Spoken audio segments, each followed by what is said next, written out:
Okay, good afternoon, everybody. Let's get started here. It's 5 p.m. and we are ready to start our presentation, Make It Live, Getting Gigs in New York City. This is the third time that we're offering this workshop. Thanks so much for joining us today. This year, because of obvious reasons, we are doing this workshop over Zoom. In previous years, we did it in person, and I want to thank everybody that has really helped develop this workshop over the years, because it wasn't for the community aspect of this workshop, we wouldn't be doing this today with you. And in fact, this year, we are going to do two workshops, not just one, but two workshops. One is right now, and the other one's in about 3.5 weeks from today on March 6th, called Grow It Live, Marketing Your Events. So today we'll talk about booking events and getting gigs. In a few weeks' time, we'll talk about marketing the gigs that you have booked. And this is because a lot of you gave feedback over the years and asked us to do longer lectures. You asked us to do longer Q&As. You asked us to, have guest speakers, and you asked for a longer networking time. So your feedback is very important for us. We thank you for being here today, and we certainly look forward to the next about hour and a half that we will spend together.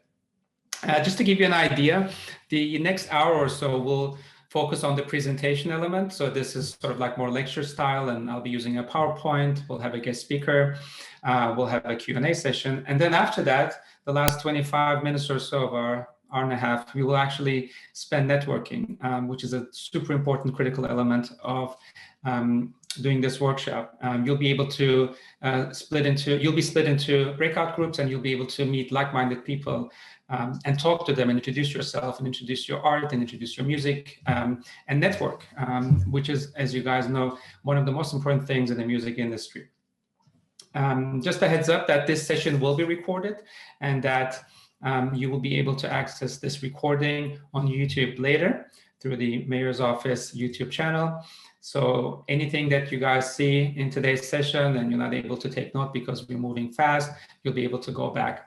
Additionally, the slides that will be used today will be emailed to you. You will be asked to fill out a very short feedback survey, and then after that, you'll receive a download link, and you can download the presentations after that. Speaking of downloads, you were emailed earlier, I believe 2 days ago, or maybe yesterday, two links, one for a handbook and one for a playbook. So if you have not received those links, certainly reach back to me, and I'll be happy to send those to you. The handbook really is a short guide for you that covers a lot of the stuff that we're talking about today, but that also gives you more information about the companies that are out there, the players, and things of that nature. The playbook is sort of like an exercise book for you to start thinking about your career and thinking about the next steps. So both are very, very much relevant to the conversation that we're having here today. I wanted to thank the Mayor's Office of Entertainment for hosting this workshop, and certainly giving us the opportunity to meet with you today. If you'd like to learn more about their workshops, their website is nymusicmonth.nyc. I do have somebody helping me out today, whom I'd like to acknowledge. Alex, if you can just come in for a minute and say hello to the attendees.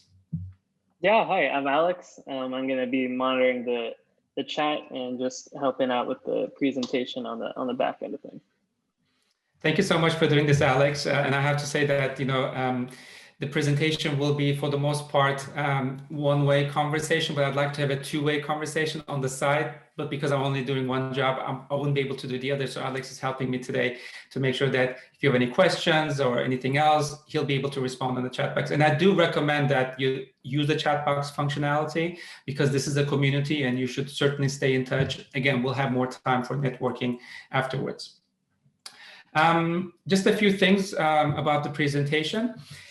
This is what we're covering today is for the most part US based. So if there are any international attendees or those who are interested in international territories, we're not going to cover them today. So a lot of the practices that we're going to be talking about today are US practices, and certainly the examples that we will use for agencies and venues and things of that nature are US based, and more specifically really New York based, because this is New York City Mayor's Office, and the idea here is that we have a better understanding of the New York City community.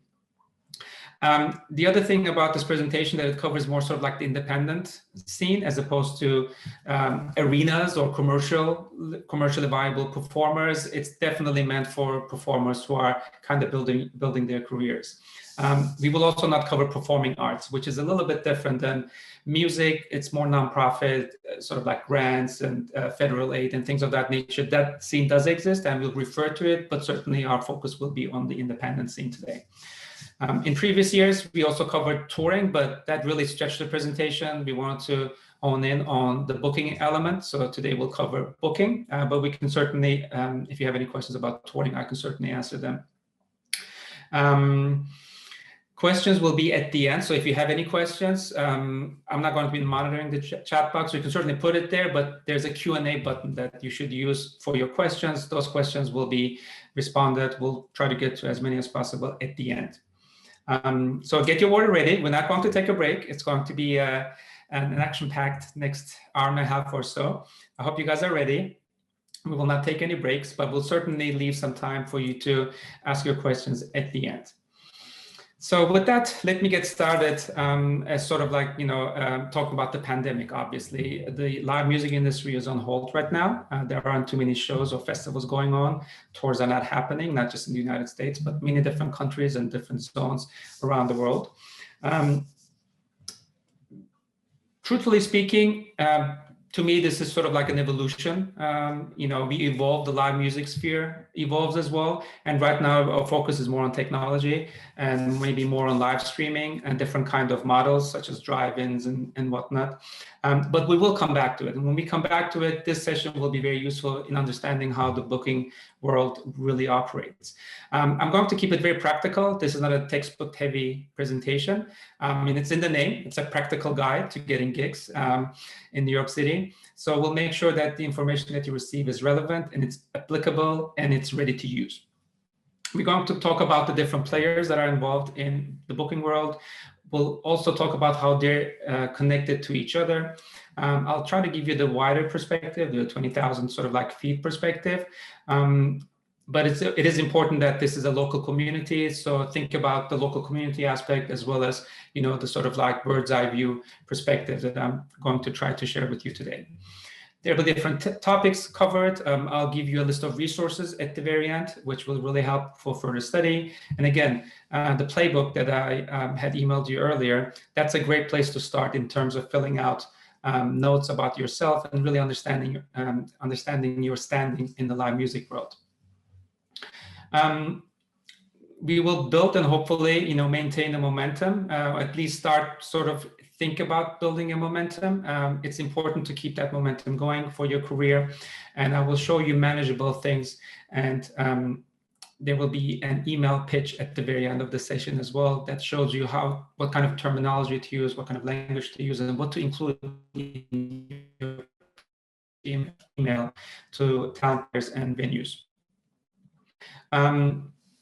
There will be a point where we will have a cold call with a participant so we can see, how pitching works.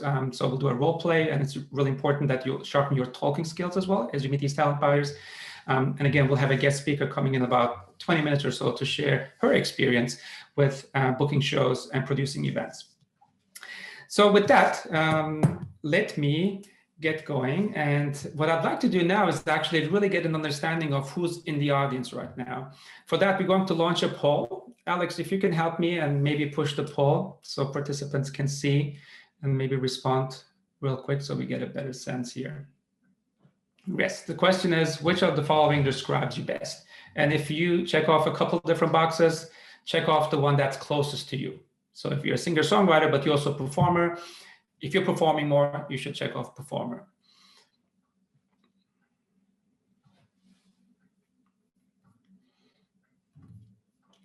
Responses are coming in. That's great. We have 70% of people already voted. 80%, almost at 90 now. If you're a DJ, you can put musician and performer.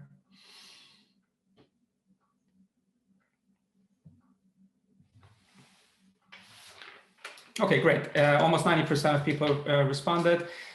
as I have suspected, the majority are musicians and performers, which is fantastic, because this session is really meant for performers. We have some producers who work at studio producers, and then some people are promoters and entrepreneurs, which is also great because they can share with their perspective of promoting shows. And if you're a manager, certainly it's good information for you to know because you're probably managing performers who have an active live music career. All right, well, with that, let's get started. And okay. So these are the results of the poll here, 61% said musician and performer. Let's get started with my screen. I'm going to share with you my slide. Again, the slides will be sent to you later on.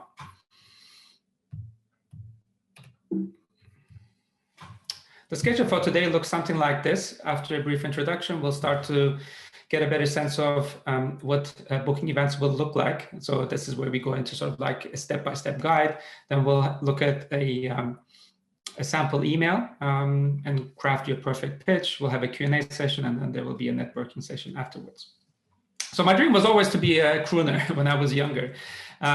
You see a picture here. It looks like I'm back in the 1920s.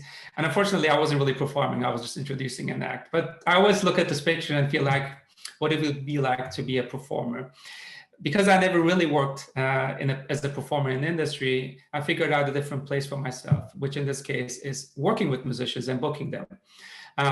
You guys are probably miles ahead from me as far as your talent, because you're coming and you're taking this workshop today because you want to do it on the professional level. Well, in that case, you need people like myself who work as music programmers or programming directors at different venues. About 13 years ago, I got involved in an operation in running a music venue on the Lower East Side called Drone. The venue hosts around 500 shows a year, many different disciplines, singer-songwriter to jazz, to world music, to different performing arts disciplines, such as dance and also off-Broadway type theater. And what's interesting to me, certainly, is that the breadth of different creative skill sets is really endless. And I've worked with so many performers and musicians to really bring their vision to life. So I'm that person that they go to in order to not only get on our stage, but also be able to get feedback on their performance. Because people like myself, generally speaking, go out quite often and we see a lot of live performances. So we're able to compare and contrast and give a valid feedback to performers. Creating those kind of relationships is going to be extremely important for you if you want to build a booking career for yourself. In addition to running Drum, we also are involved in producing a music festival. So I have a second hat as a festival curator. The New York Gypsy Festival this year is in its 15th year. And all throughout these years, we put on shows around New York at major venues, including the Town Hall and Symphony Space and some other places, but then also doing obviously a lot of shows at Drum.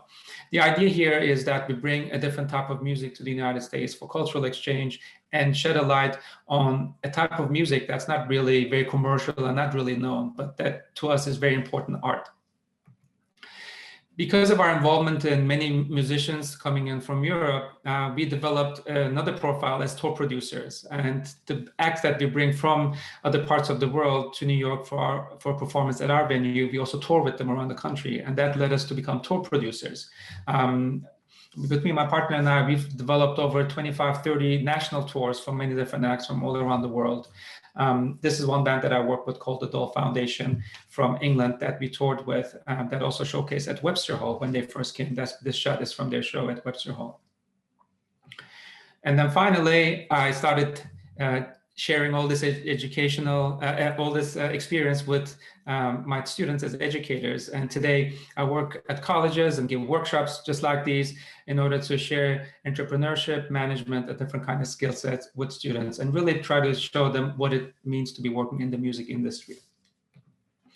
These are some acts that we've had at Drum over the past 13 years. This is from our jazz series, just to give you an idea as to what kind of venue Drum is if you haven't been yet. This is from our sort of like more commercially viable series. Also has some classical music in there. Obviously, we have a lot of world music, music from Brazil, India, dancers from the Middle East, a cappella band from Montreal, performers from Africa, different countries in Africa. We really try to be very diverse and as open as possible to other cultures. So with that, let me ask you, since most of the audience are musicians and some are managers who also work with musicians, why do you perform live? And you might use the chat box feature for this one, so we can maybe get some conversation going. Why do you guys perform to begin with? And if you're not performing, why do you attend concerts?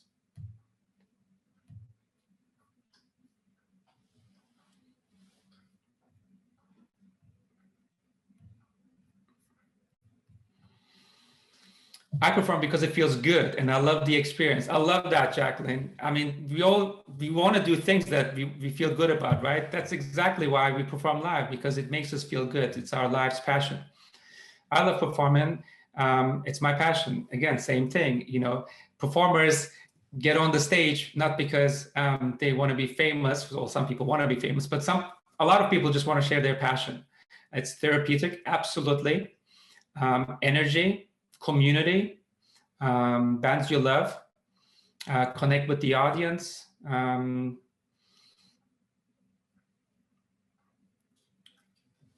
To really share the experience is sort of like what I'm, getting at from these responses here. Imitating artists, best feeling in the world, spreading the good vibe. I mean, absolutely. You guys completely got it. We do this because we have a passion for, what we do, and we want to continue sharing that with other people. So StubHub did a survey, and they found out that a lot of people are attending concerts because it makes them happy, something that we had mentioned here. I mean, beyond the numbers here, I think it's important to just see what, why people are attending concerts.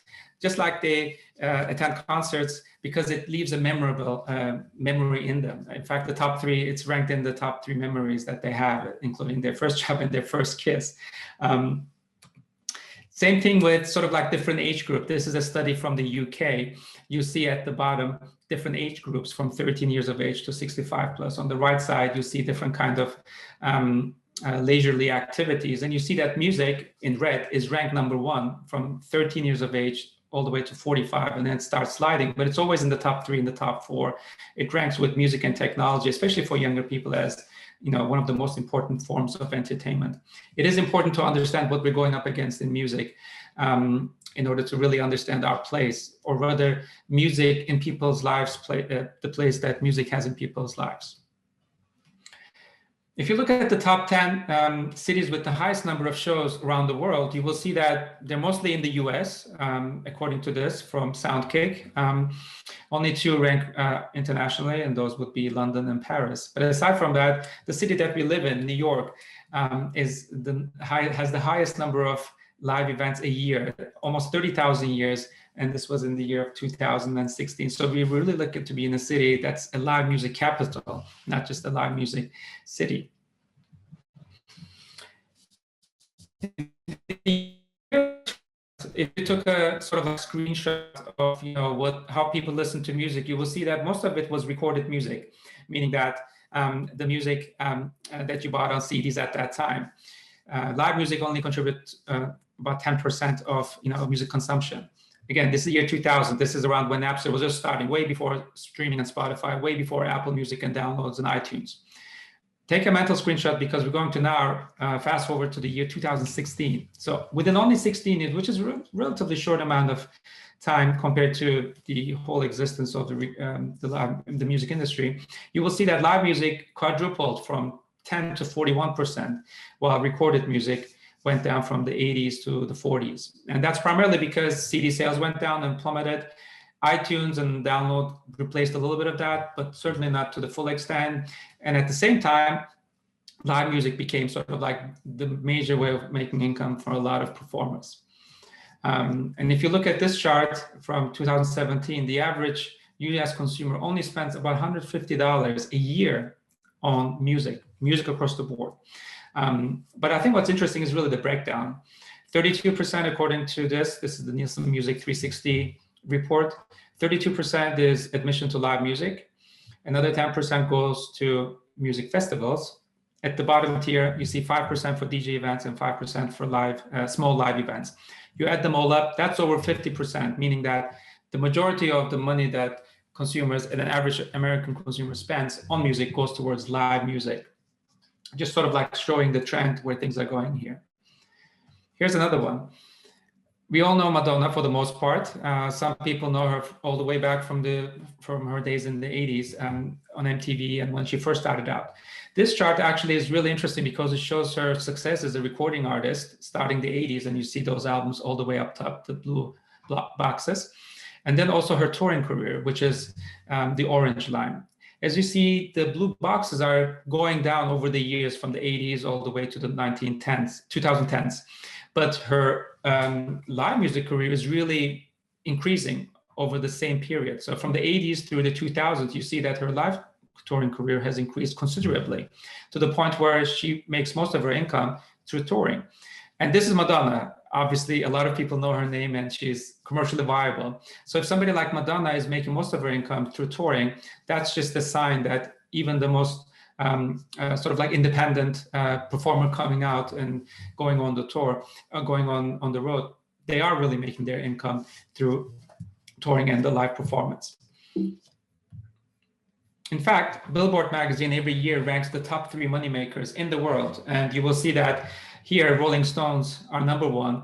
It's not so much that they made $65 million in 1 year, which is obviously a lot of money. It's that 92% of that 65 million came from touring. Rolling Stones hasn't really released a new studio album in years, maybe over a decade, but they can still rank number 1 because they have a really big touring career. Ariana Grande, who streams really, really well, made 76% of her income last year through touring. And again, Elton John, 91% from touring. He was on a Farewell World Tour when the pandemic halted everything. The idea here is that even major performers these days are making their income primarily from touring. This is an article that I would like you guys to look at later. It talks about the artist as an entrepreneur. Alex, if you can maybe post the link to this article in the chat box so people can read it later.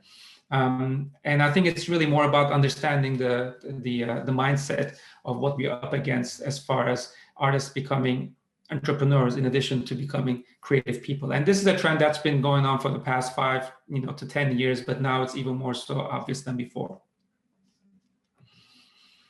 Lastly, before we start our lecture, I want to bring your attention to the Sos Act, which recently passed Congress. This act helps music venues, and especially independent music venues, with funding. But this is really the end result of the community coming together, not just music venues, but the people who visited those music venues. For that, an association was set up called NIVA, National Independent Venue Association, last year in April. NIVA has a New York chapter called NAIVA, New York Independent Venue Association. And I do recommend that you check out these websites and support the community and support live independent venues, because it's an ecosystem that also supports the performers. The Music Workers Alliance is another organization that needs to be highlighted here. All these associations are coming together now to really talk about the difficulty of their sector, because there are no shows going on. So we're all in this together, from booking agents to promoters to venues to performers, and we all need to support each other. So with that, I'm going to get started with the lecture part. Again, if you have the handbook, all of it is there. So I refer to that handbook, and I'm just going to sort of like make a summary of what's in the handbook here. And I would like to start with this pyramid that's taken from Ari Hershman's book, How to Make It in the New Music Business. I find this really relevant because it shows the music consumer from all the way as streamers who are less engaged with the performer, all the way up to VIP members of their clubs. And you see that concert goers are sort of like in the middle here, which means that anybody that is engaged with a performer means that that audience, that community is really close to the consumer, to the artist. As you go up the food chain, you see that concert goers not only spend money on the tickets, but they also buy merch. In the future, they become supporters of crowdfunding campaigns. In the future, they become fan clubs member and then VIP members. So it's really understand to kind of like have this perspective of setting up that relationship with your audience. The live music ecosystem really has three main players. Those are the agents, venues, and promoters. And their main job is to facilitate that connection between the artist and the fan. There's going to be some terminology used today that I just want to be aware that I wanted you to be aware of. There's the commercial sector, but there's also an indie sector, meaning that those are on a much smaller scale. It might be commercial, meaning that you may derive most of your income from ticket sales, but it's on a much smaller scale. And then there's the performing arts, which again, is nonprofit arts and gets a lot of funding. So some of these shows might be super discounted tickets, or might be free shows and festivals in the city, like Summer Stage, like Celebrate Brooklyn in New York, like some shows that you would see at Lincoln Center. The words venues, bookers, programmers are more or less all mean the same people, people who work at music venues. And the words promoters, buyers, and presenters are also similar in that they are people who work with talent, but may not necessarily have a music venue. And these people also might be spending their own money as opposed to a budget that they might be given by a larger institute or venue. Booking agents, music agencies, and talent agencies, again, those are also words that are generally speaking used collectively. So the live music marketplace is a marketplace where the talent is being bought and sold, in quotation mark, bought and sold. You would think of, you would hear the word talent buyers, and then you would also hear the word talent representatives, and those are the booking agents who represent the artist.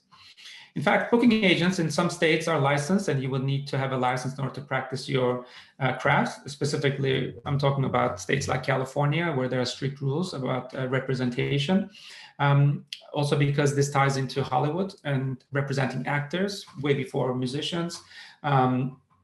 These agencies also represent other talents, such as inspirational speakers, and other types of variety acts, certainly much more than just musicians. There are major agencies and independent agencies. Those are listed in the handbook. And generally speaking, their commission rate is about 10% of the gross income. But booking agents play the long game. They're in it because they believe in the artist and that the artist will get even better. And therefore, they hope that the income that they will generate will really come in the following years as opposed to in their first year. Promoters, on the other hand, are on the other side of the table. So they would be the talent buyers who work with the agents in order to bring the act to a music venue or to a local town. And booking agents are known as a very high risk, the business is known as a high risk business because they take a big risk with the shows that they're doing. On the right side, you see probably one of the most famous rock and roll promoters in the US, Bill Graham, who used to run the Fillmore West and the Fillmore East, and has done a ton of work with rock and roll music starting in the 60s. The name of the game for a lot of promoters is really draw. It really depends on how many tickets you can sell for a show. And therefore, you might be actually asked the question, if you're pitching to a promoter, how many tickets you can sell. And it's okay if you only sell 30 tickets. You need to start somewhere, right? Nobody was born in arenas. All these major performers, they all started slow. It is also important that pros don't have rosters, meaning that they're not committed to just one act, booking them over and over again, although it's great to build a relationship with them and take the artists to larger venues as time progresses. The other thing about promoters is that quite a lot of promoters become venue owners over time, and some of them also become festival producers. And certainly that's the case with Golden Voice, who are the producers of Coachella today. They used to be local promoters in the Los Angeles area. Bowery Presents, that's another great example, having two small venues and just really branching out over the years to being larger promoters in New York City. I'm going to review the different types of music venues, and then we're actually going to have somebody come in and talk to us about practicing the skill of talent buying and working with local musicians. Before we do that, there are really three types of music venues that you should know of, and a lot of it will be concentrated on the smaller end of things, up to 500 people.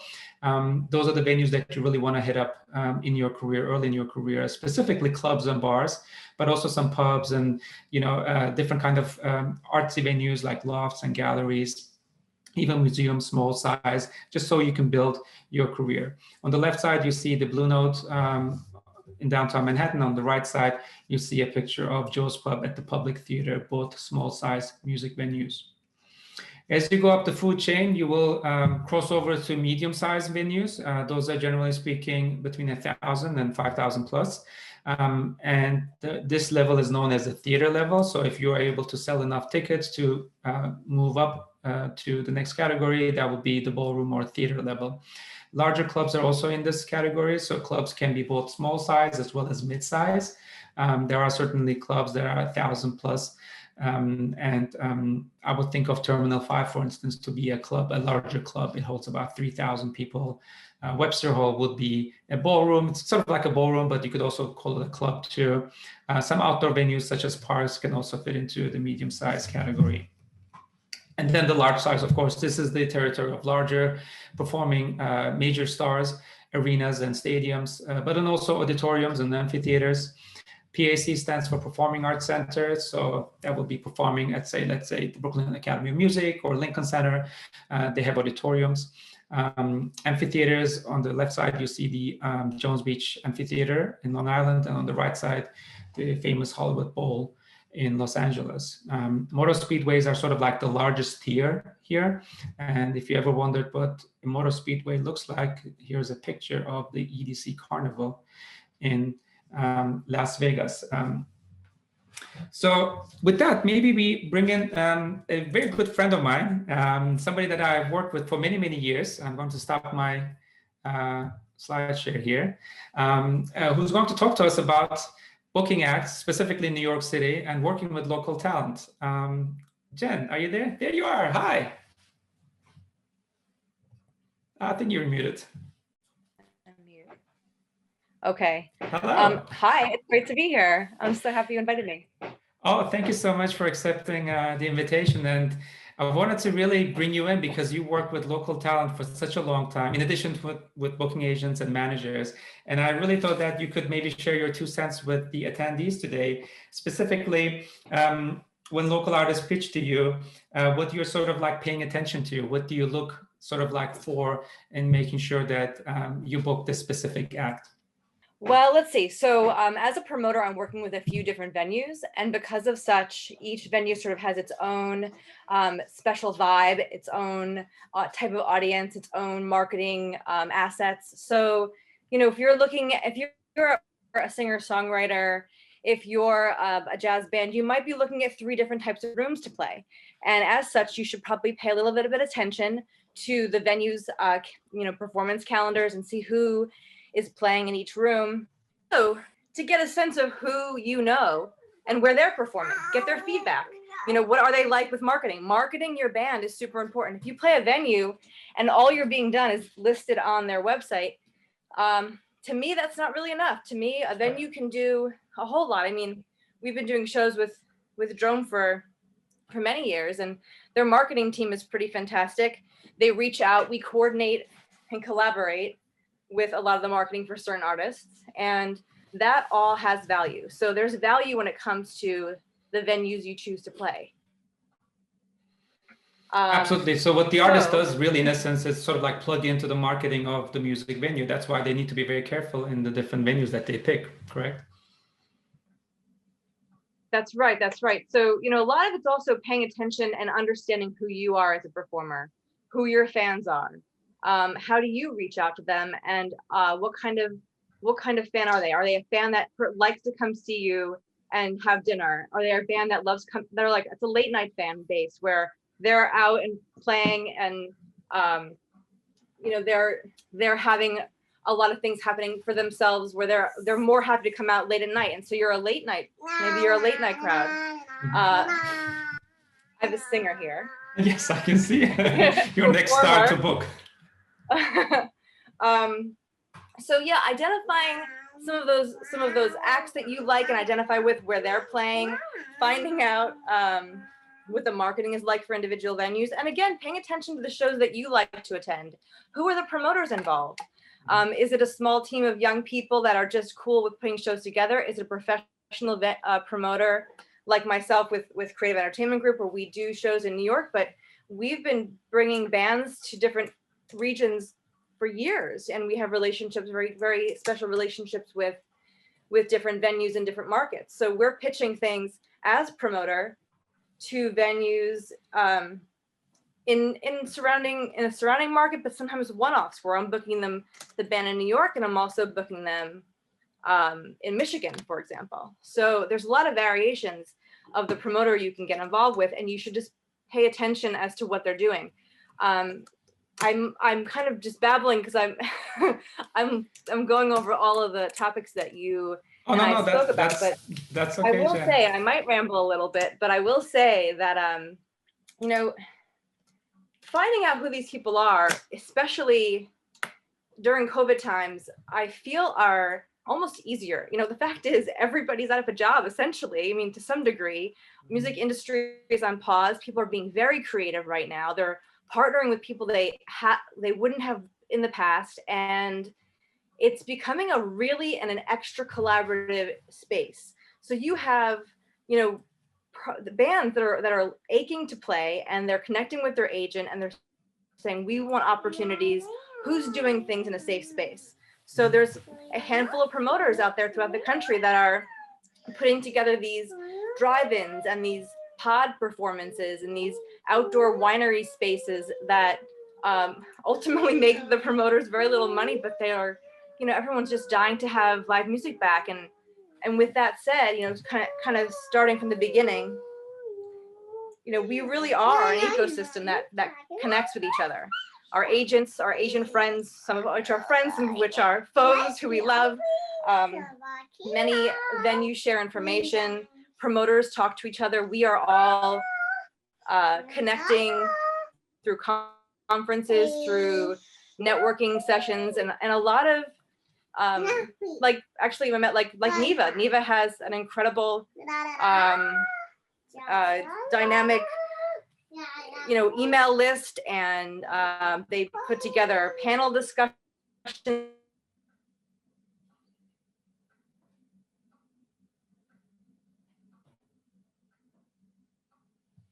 Oh, I think I lost Jen for a split second here. Web. Oh, there you are. Okay. You just got, you froze for a few seconds. You talked about networking. Maybe you can also talk about the Mondo Conference, because it's one of the most important conferences that New Yorkers have access to.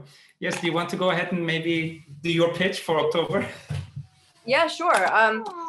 So Mondo is in its 6th year. We're a music conference and tech, music conference tech festival. And we really are kind of bridging the gap of information between emerging talent, global talent, up and coming tech in terms of the music world, teaching artists how they could utilize what's available to them in the new realm of tech. So there's a lot of networking involved with Mondo. Mondo has really sourced an incredible amount of global talent. I mean, I think every year thus far, there's been over like 15 to 20 countries involved, a lot of which are cultural organizations, some agencies, some label showcases. So, you know, we've really been working to connect people by way of genre, topic, just creating a discussion. You know, most music industry professionals wear many hats. So kind of to your point, a talent booker also books a festival, also is involved with like the community street live music board of some kind, which, speaking of which, you know, New York has been really incredible over the past few months with putting out opportunities for live performance. And they're opening up a bunch of open streets, trying to get all different types of music, but dance and poetry, etc., out there for now the they're doing community. Pop-ups. It was announced that the state is going to be doing pop-ups as well. Right, in New York City pop-ups, yep. Mm-hmm. So, you know, finding out what your community does, your neighborhood kind of open bar space, not bar space, but like the beer halls, anything that has outdoor space. Parks, wineries, look at what's going on within your community to see if there's anyone presenting live events outside in the parks, on the open streets. All of it's really helpful. So let me ask you finally, I mean, Mondo is a great example because a lot of artists and buyers and venues and agents can come together and really network. Where else can they find talent buyers? You talked about, for instance, the fact that all of us are on Zoom, and it's actually not too, it's a good opportunity to meet a lot of people. Case in point, you know, certainly people are meeting me now, people are meeting you now, and this is a great way to network. In fact, we will also do a virtual networking in 15, 20 minutes or so. Where else can they find you? What other opportunities are there for them to make contact with promoters like you or with music venues? So most promoters, most industry will be on LinkedIn. I would prefer to be connected through a business professional portal than on Facebook. I don't find me on Facebook. It's like that's sort of more the personal realm. But yeah, I think, you know, being that we're virtual, LinkedIn, but an email, really, just, you know, finding the person and doing some research. What are they involved with? I wonder what they're doing now that maybe I can participate in the future. Connect with them. I really loved what you did here. This is super interesting. I do this. You know, this is the type of music I do. This is what my fans are like. I can put together a really great crowd. My show's like this. Here's a video, and connect and say, I'd like to be involved with what you're doing. This is great. Let's collaborate. If you consider that always before you send an email, you're more likely to get a response because you'll be curating your email with the sensibility that you're collaborating with somebody, right? Because a promoter, there's expenses they have to pay and they want to make back. A venue, same. Everybody has cost, okay? So if you're looking at it more of a collaborative effort where everybody wins at the end, right? You're getting some marketing value, you're teaming up with like-minded bands, you're staying and selling merch at shows, or you're able to establish a streaming fan base. That's going to be something that is going to be very heavy hitting for the next few years, and will likely stay on in the future because, you know, the more fans and the more ways in which you can connect with fans, it'll become more of a global community that you're reaching out to. You know, you play streaming festivals and it's not being streamed in New York City, it's being streamed ultimately, at least all over the country. It could be accessible, but you are kind of dealing with a more global audience, and consider that. Consider that you want your streams, you want your fans to stream you from all over the world, right? That's helpful to you. So, you know, remember that collaboration in this industry is sort of what helps you get further. And you don't have to collaborate with everybody. Not everybody is, you know, part of your team. Your team really consists of like-minded bands, venues that showcase the talent that you appreciate or that you sound similar to, and everybody has everybody has their tribe, right? Find your tribe. There's a lot of different places to research this. You know, blog writers and you know, just websites that are writing about certain kinds of bands. Connect with them, know what they're doing, know what they're talking about. And that will help you make decisions. Like, the more knowledge that you gain of your ecosystem and where you fit in as a performer, the better you'll do at navigating that and likely get more opportunities. Absolutely. And Alex just posted Jennifer's short bio in the chat box. If anybody wants to connect with her and learn more about her background, it's right there. I will ask you one more question and then let you go. I know that, you know, your child is looking for you. No, they've left me now that we're on the end. No, it's no problem. So I know that you get pitched a lot. So you must be seeing a lot of different pitch emails from managers and artists and whatnot. So we are going to talk about sort of like ideally what should go in there. But tell me about one or two things that should absolutely not be in there that you just like, you know, when you read that, you feel like, oh no, I mean, you know, I had so much, you know, hope for, you know, being able to work with this artist, but now this is not going to kind of like work. What should performers and managers avoid when pitching to promoters like yourself? Well, maybe I'll start with sort of what is needed, because there's a lot that's not. So, you know, first of all, consider that, you know, your email reaches a human being and they have a short period of time to read and go through and consider what they can do with you once they read the email. What are you pitching? Who are you? Most important thing, make sure that your links work. Make sure that they go directly to a place where listen to you, whether it's only audio or it's video. Video would be great, but having a nice solid, simple audio is ideal. And a full bio isn't necessary, but who are you? You know, where have you played and what's your vibe on stage, and you know, sort of what ultimately, you know, who is your audience? So you have a fan base, okay, fine, cool. For what kind of demographic are they? Where have you played in the past? What have you found to be successful? And, you know, start with, I have a specific date or date range in mind. I'm looking for these particular timeframes because we have a band member who has a birthday, or we love playing love songs and it's Valentine's Day, and, you know, send an idea. Another thing that's helpful is sending suggested bands. I love when I'm in a communication with a band that's like, hey, by the way, my friend's band, or this band that we play with quite often, we love playing with them. They'd love to be involved as well. That's something to like jump into, say, you know, email too. And just pointing out what's worked in the past.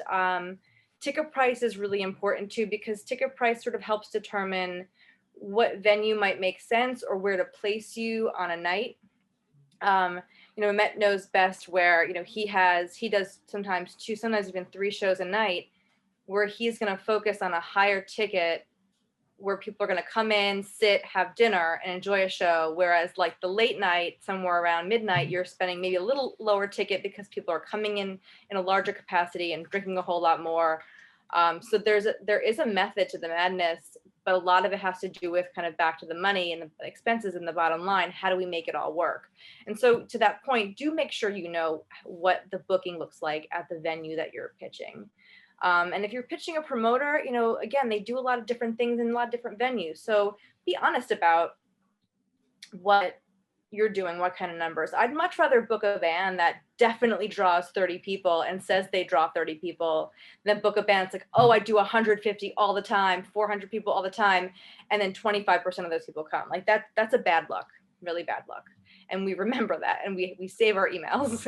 Mm-hmm. You know, and not only that, promoters also, and this is something that performers might not know, but promoters and music venues, they talk amongst each other all the time. I get hit up by, you know, friends and colleagues in other venues in Brooklyn, and people like yourself asking, oh, I saw that you did a show with such and such. How many people came out? Exactly. So lying doesn't help you.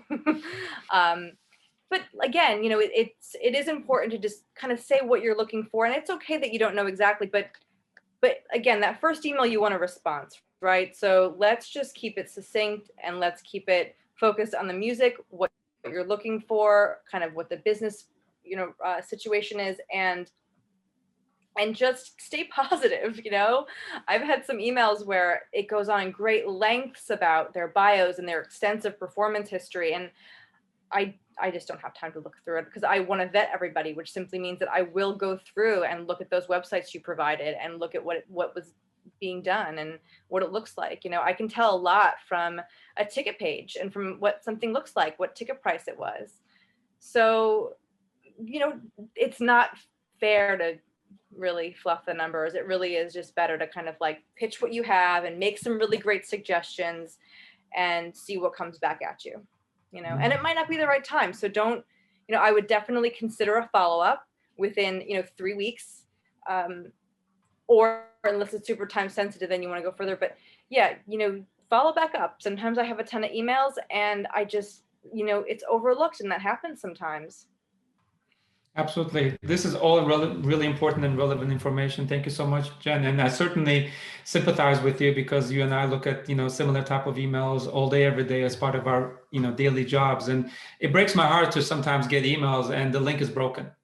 Or that, you know, there's an attachment of 25 megabytes with a video or an audio sample, whereas you could easily just link to a Bandcamp link, website, or Spotify. You know, these things show me that, you know, you need to be more serious about, you know, what you're pitching and how you're pitching, because you don't want to have, you know, you don't need 3, 4, 5 big paragraphs on your life story. Just like one short paragraph about what you are, you know, keywords. Those are just, you know, really, really important. In fact, I will share with you in a few minutes some sample emails that we have received drum, so you can just see what the inquiry looks like. And the shorter and sweeter, the better. The more it hits the sort of like main points, and the more truthful it is, the better. Because like you said, I'd rather have 30 people who will be there based on the judgment that the performer makes, because everybody is starting at a certain space, and then you just need to kind of build from there.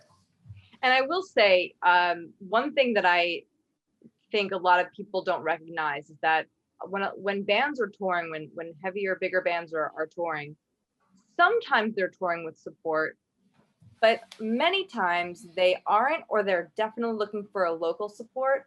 And often, you know, the promoter is the one that's being asked to submit suggestions. So if you see on a calendar, if you're on an email list for a venue or a band and you say they're playing in your market, your town, you should email the promoter and say, look, I love this band. We would love to open for them. And this is what we do in this market. And let me know how we can make this work. Because you have to look at it then.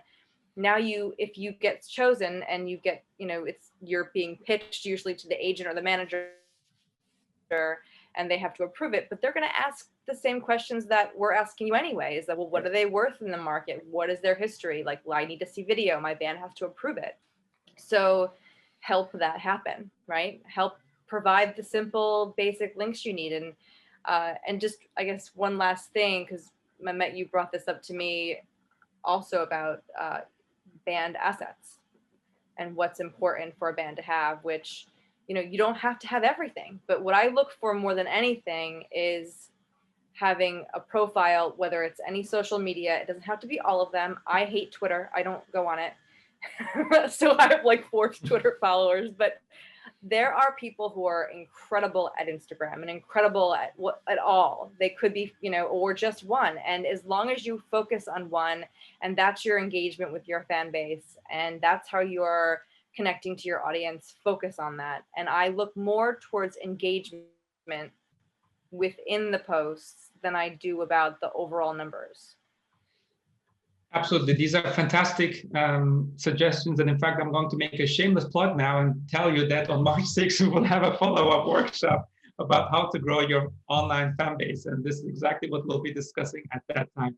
Thank you so much, and really appreciate you being here today. Thank you so much. It's my pleasure. I'll stick around, like, we'll see how it goes. Okay, wonderful. See what children come in. Okay, let's get back to the presentation here. And in fact, if you guys have any questions for myself, and if Jen can stick around for her as well, we'd be happy to respond to them at the end of this session. I am going to go back to the pitch, which in fact we started talking about. So why not, let's dive right into it. First off, before you can really go into a sample email, let's look at what goes into an EPK, aka electronic press kit. So this is something that lives online these days. You know, it used to be physical folders, but you don't need that anymore. And there's this sort of like, what did Jen say? A method to the madness, if you will. For instance, short bio, that's like essential. You gotta have, you know, something that talks about you, but short. If you have press quotes or if you have press clippings on your website and in this sort of like section, please, by all means, add that there.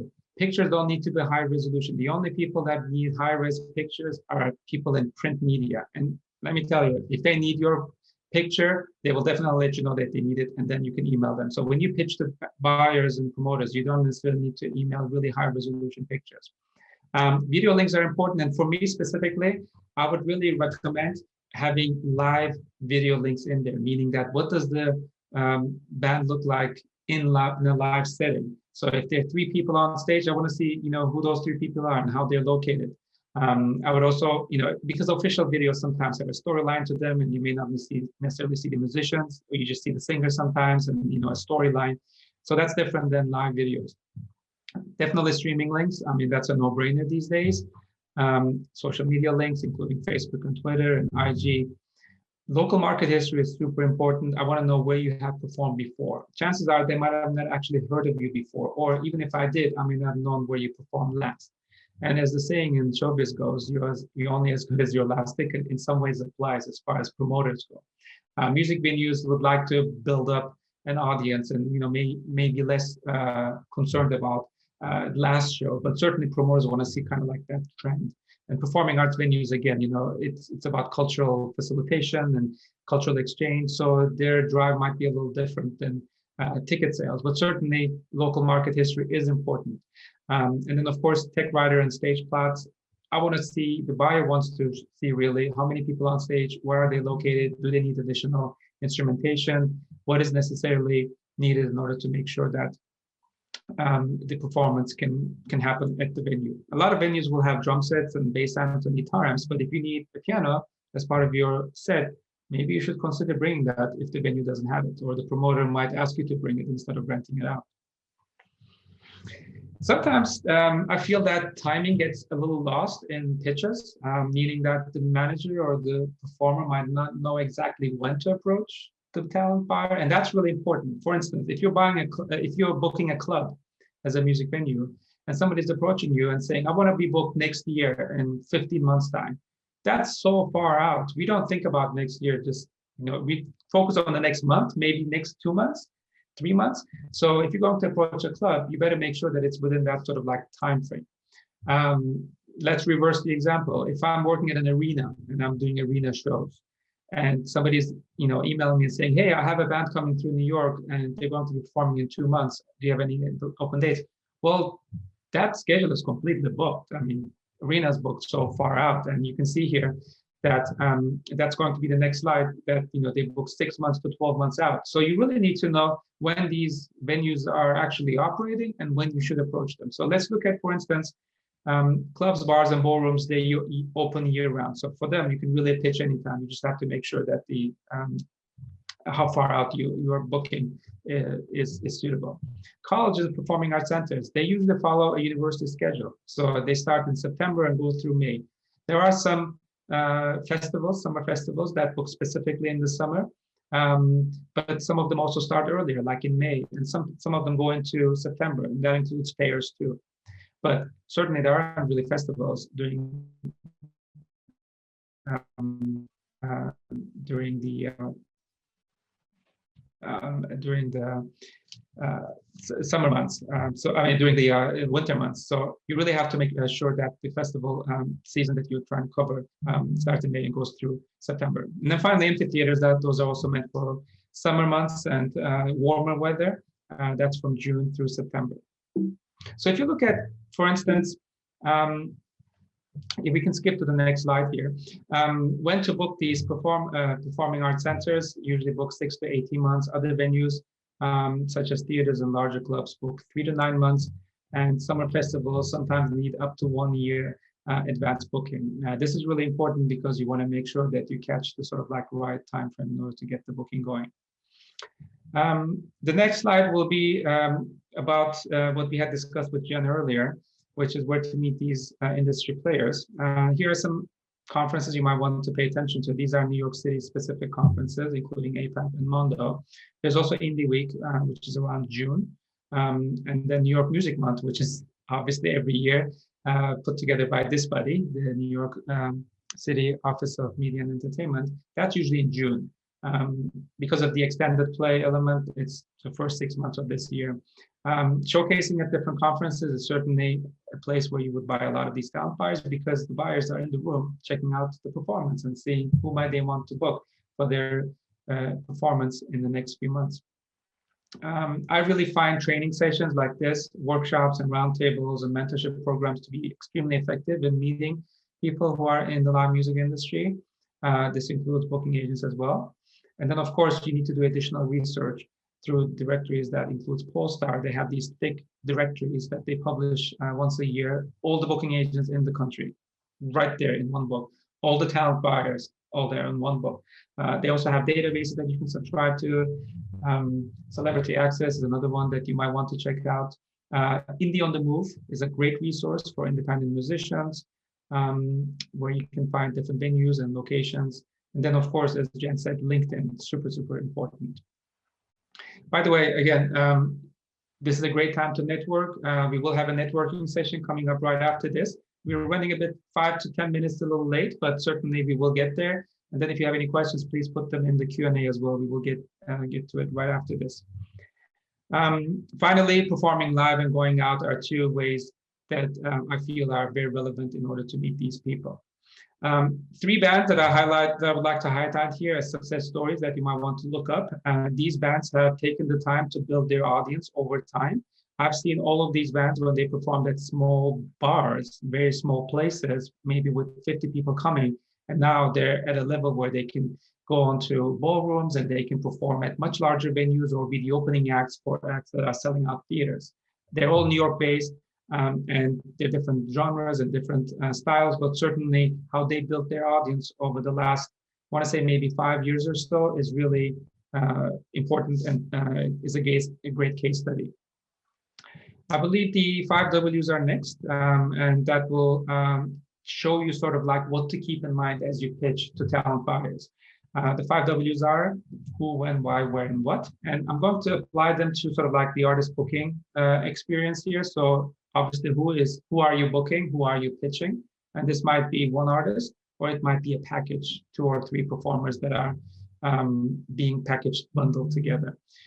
When do you want this performance to happen? That's the date and the time. It's always really important in order to understand whether you would like to be booked in the next 2 weeks or 2 months or 3 months, whether somebody else would be part of the bill, whether there's a special occasion because you're releasing an album, or because again, there's some kind of birthday happening around one of the musician band members.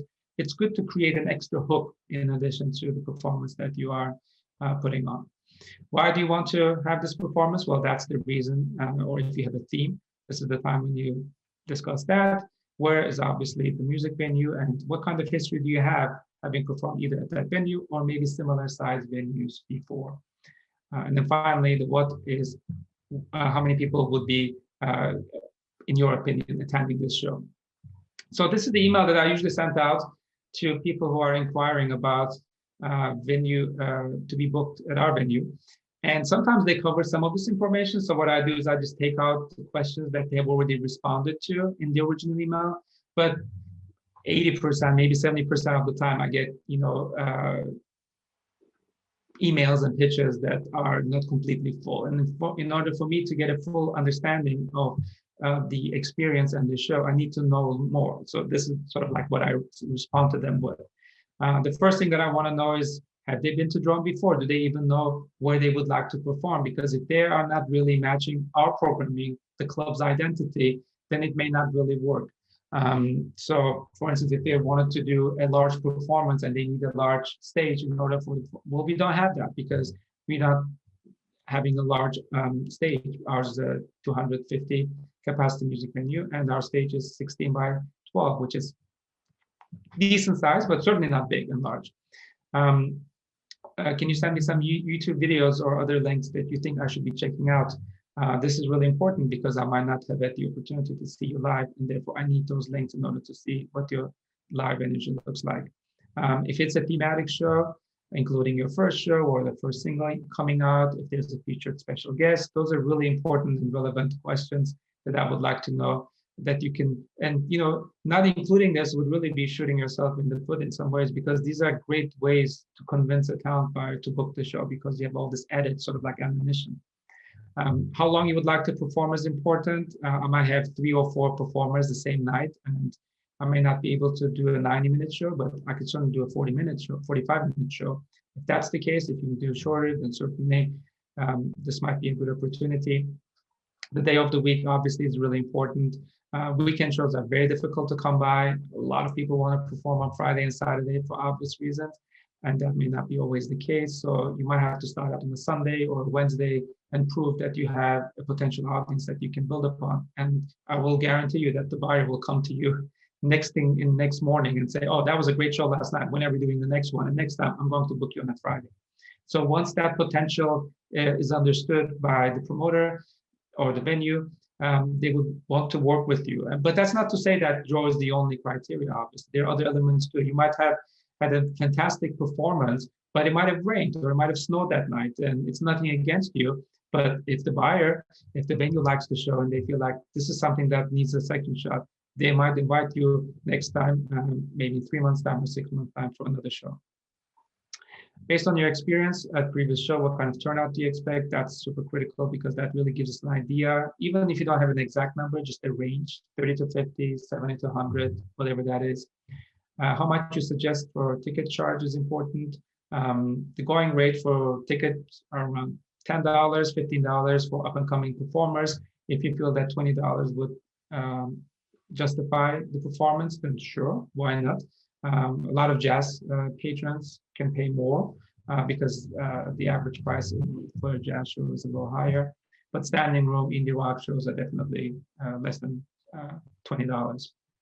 And then certainly, how big is the performer? Is this a solo show? Is it a duo show? Is it a full band?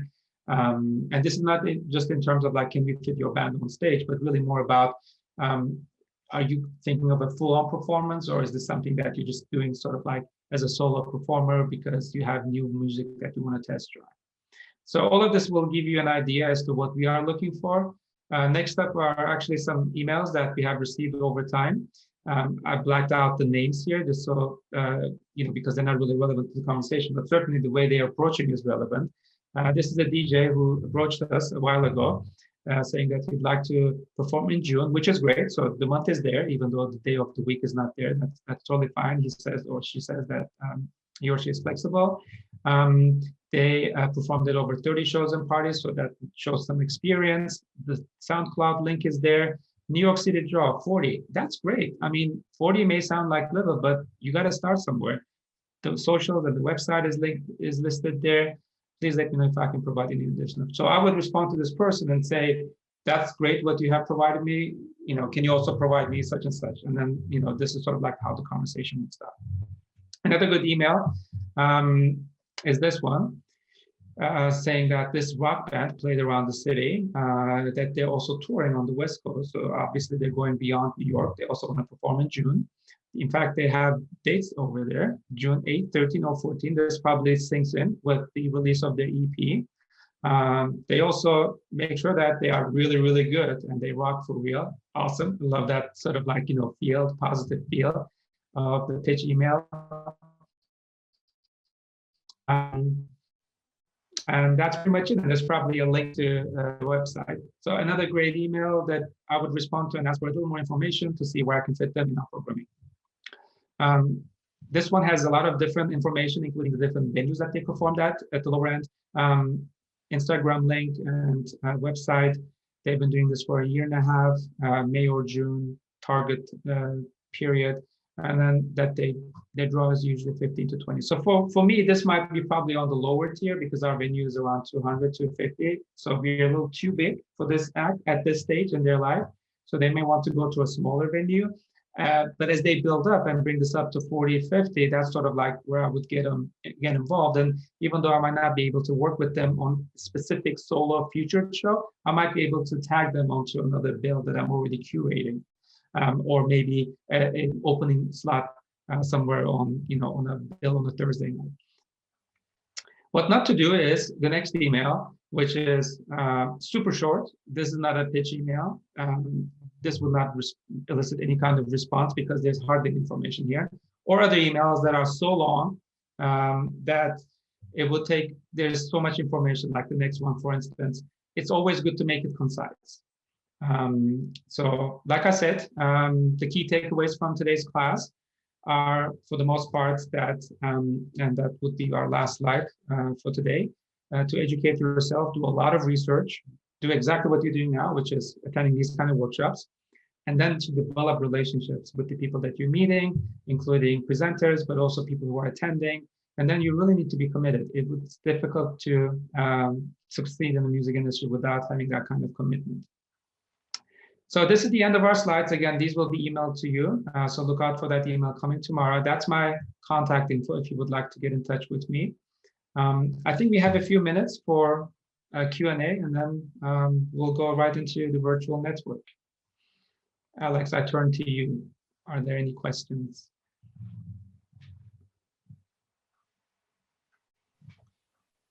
Yeah, so we'll start at the top here. So we've got 3 questions here, and Jen's already been kind enough to provide some answers, but I'll pose them to you as well. So what is the average percentage of money a promoter should take on average from ticket sales?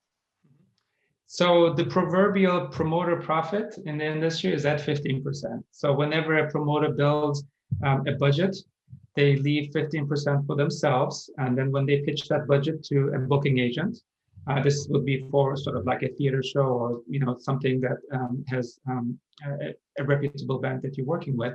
But on top of that, if the show sells out, there might be more incentives for the promoter to make extra money on top of the 15%. It used to be that performers would get a flat fee, and then whatever the promoter made on top would just go into their sort of like pocket. Things are a lot more transparent now, and agents ask for these kind of budgets. So 15% is sort of like what the promoter makes.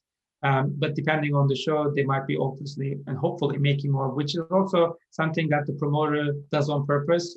When they deal with the artist, they incentivize the artist to help promote the show so they can sell out. And this way, the artist makes more money from the back end, and the promoter makes some extra dollars as well. Jen, are you still in the call? Because you might want to also respond to this as somebody who's working at a yeah, I'm still here. I did respond through the Q&A. I've been able to. Okay, fantastic. All right, next question. Yeah, another one. So do promoters simply book, or do they actively bring in the audience? That's a very good question. And sometimes it is expected that the music venue does the promotions, but in fact, generally speaking, the buyers, both promoters and venues, expect the performer, especially at this stage, to do most of the promotions. I always tell people that I work with that the primary audience will come from your side. We'll come in as support and add on, but if you don't have an audience, then we can't really make this work, because we have to sort of like, level where we work with certain size music venues. Certainly ours is 200. So this is not to start off a complete new career. This is after you've done some bar hopping, after you've sold some shows locally and you build an audience and you can sell 40, 50 tickets, that's when you come to us. And it's similar with CEG and Jen as well. They pick up the artists at a certain level where they need to, go to the next level. Anything you want to add, Jen, to the conversation? Yeah, I mean, some of our deals. Sorry. Yeah, some of our deals are structured where there is an actual budget for additional marketing and promotion, advertising. So I've done many shows where we've, spent thousands of dollars to take out ads in certain papers. And nowadays it's more like web ads, email blasts to very specific target audiences. I've ran a street team for 15 years where they'd be handing out flyers at like-minded shows, putting up posters around the neighborhood. And it really does depend on what the audience is. I want to make sure that everyone who knows your band that lives in a within a traveling distance to the venue knows that you're playing, and that is part of your job ensure that we reach out to those bands, your band fans, the best we can. And then there's also, again, like-minded fans. So if you're dealing with a promoter that does a lot of punk rock shows or a lot of jazz shows, they might have a really targeted email list that they can reach out to, and people are discovering you for the first time that way. But there often is a budget, and we can all get creative with that. Excellent. Great question. All right, and we got one more here. So if an artist is starting from scratch, how should they answer the questions about their history of performing? For example, would open mics count as experience? Truthfully, for me, anything really counts. Even if you performed at private weddings, I mean, you got to start somewhere, right? And we are at the sort of like smaller size level where, nothing is really off the table. If you have, for instance, performed, the national anthem at, a game opening, that's fine too. I just want to know what you have done so I can see, if what your background you can fit to what we're doing, and if you're at that stage. It may be that you're too sort of like, you're still developing your craft and that you are not just ready for our stage yet, but that doesn't mean that there aren't other venues where you can perform or other things that you might be doing. So absolutely, if you don't have a history, just relate to what else you have going on. It might be that you are a prolific singer-songwriter, but you haven't really performed. There are so many songwriters who never performed in their lives and they make millions of dollars. So your talents might be somewhere else. Live performance is not for everybody. But if you would like to work on your craft and develop it, then certainly you need to start somewhere. So whatever information you have, you need to relay that to the people around you, to your contacts. And those that can work with you at that level will work with you. And those that cannot will wait until you develop yourself to get to that level where you can actually work with in a little larger. And also just add, assuming you get the gig, it would be really worth it to invest in getting a board recording or have somebody come in and video your show. And it doesn't have to be anything professional. It could really just be an iPhone. But there really is value in collecting data and having that to Absolutely. You can be doing so many things to just develop that portfolio that I was referring to. That EPK is not going to be built in one day. It's going to take you months, sometimes even years, to bring it to a point where you feel super confident about it. And the more you do, the more you will start adding that. Think of it as sort of like a portfolio or resume that you're just adding more and more, but just for live performance. Any other question, Alex?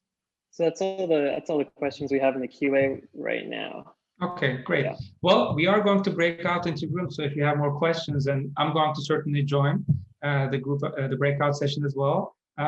If Jen is, able to do so, you're more than welcome, Jen. Otherwise, I know that you also have mother duties. Thanks again so much for joining us. I really do appreciate it. I think Alex has posted or is about to post the link to the networking session, which is a separate Zoom session. It's a Zoom meeting. This one was a Zoom webinar. I realized that they're not the same. I found out recently. So why don't you click on that and let's meet there in a few minutes.